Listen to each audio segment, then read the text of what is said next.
kopi dan teh, mana sih yang paling baik? Nah, ternyata tergantung dari kebutuhannya loh teman-teman.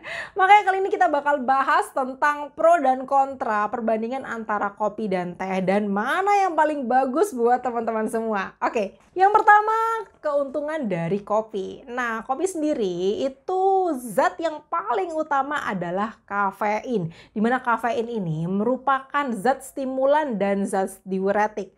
Stimulan ini dapat memberikan energi tambahan pada tubuh untuk beraktivitas, meningkatkan detak jantung, meningkatkan metabolisme tubuh, sehingga ketika seseorang minum kopi biasanya punya semangat ekstra untuk menjalani hari-hari.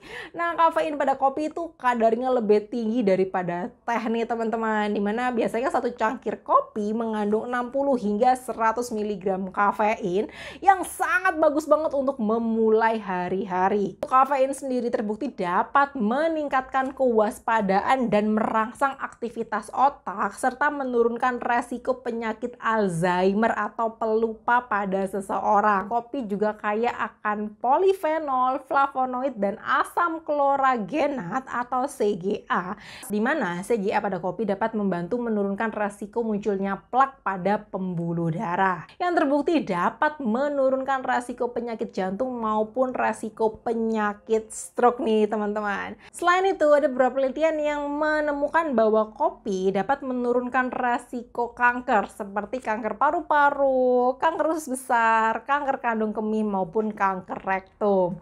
Namun, ada positif pasti ada negatifnya. Secara garis besar, kekurangan kopi karena kafein yang tinggi. Kafein merupakan diuretik alami. Jadi ketika teman-teman mengkonsumsi kopi biasanya akan sering kencing ya. Yang kedua, orang-orang yang sering mengkonsumsi kopi tanpa disaring itu punya kadar kolesterol lebih tinggi daripada kopi yang disaring. Hal ini karena ampas dari kopi dapat meningkatkan kadar kolesterol pada tubuh. Sehingga sangat disarankan buat teman-teman yang pengen minum kopi, itu sebaiknya kopi yang jernih, kopi yang sudah disaring untuk mencegah kenaikan kolesterol pada tubuh. Selain itu, karena efek kafein ini dapat meningkatkan detak jantung dan irama jantung, tentu saja biasanya minum kopi tidak disarankan untuk orang-orang yang punya resiko penyakit jantung. Apalagi orang-orang yang hipertensi, karena ditakutkan dapat meningkatkan tekanan darah tinggi pada pengkonsumsi kopi nih teman-teman.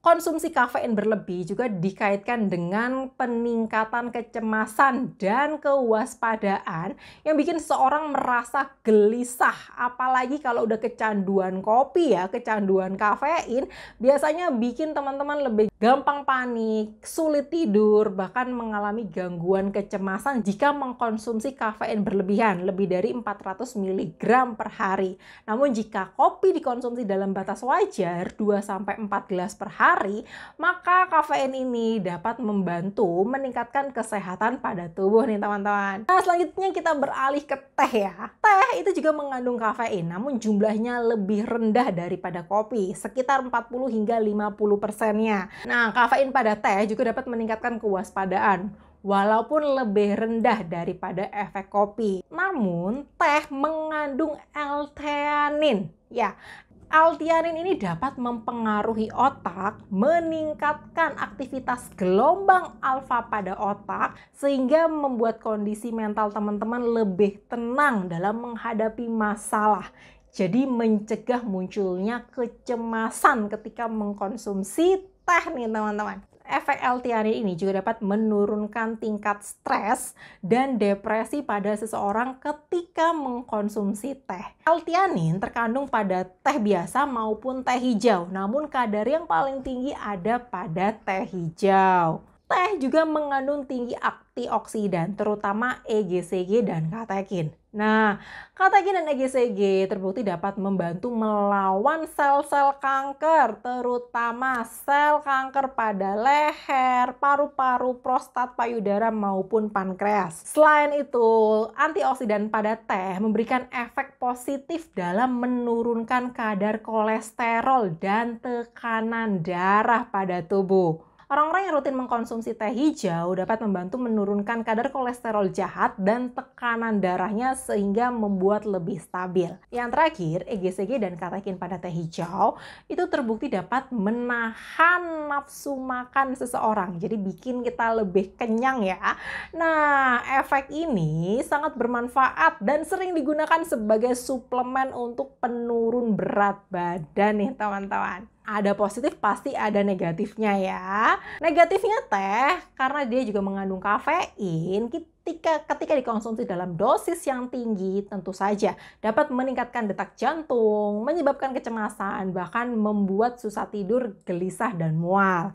Yang kedua, teh mengandung tanin, di mana tanin ini ketika dikonsumsi bersamaan dengan makanan dapat mencegah penyerapan zat besi dari sayur mayur nih teman-teman. Biasanya orang-orang yang sering minum teh berbarengan dengan makan sering mengalami anemia zat besi. Jadi disarankan mengkonsumsi teh tidak berbarengan dengan makanan. Nah, efek samping terakhir yang paling sering terjadi pada kopi dan teh adalah ketika dicampur dengan gula berlebihan. Minuman-minuman kekinian itu kan sering dicampur dengan gula berlebih bahkan sampai 200-300 mg yang akhirnya meningkatkan kalori dan meningkatkan kadar gula darah. Ini bisa meningkatkan resiko diabetes. Selain itu, pencampuran kopi dan teh dengan susu itu dapat menghambat nutrisi optimal pada kopi dan teh sehingga sangat tidak disarankan untuk mengkonsumsi teh dan kopi dengan susu ya teman-teman. Paling bagus kopi dikonsumsi dengan kayu manis, di mana kayu manis ini dapat membantu menstabilkan kadar gula darah dan menurunkan tekanan darah. Jadi kayu manis dapat menghambat efek-efek negatif dari kopi nih teman-teman.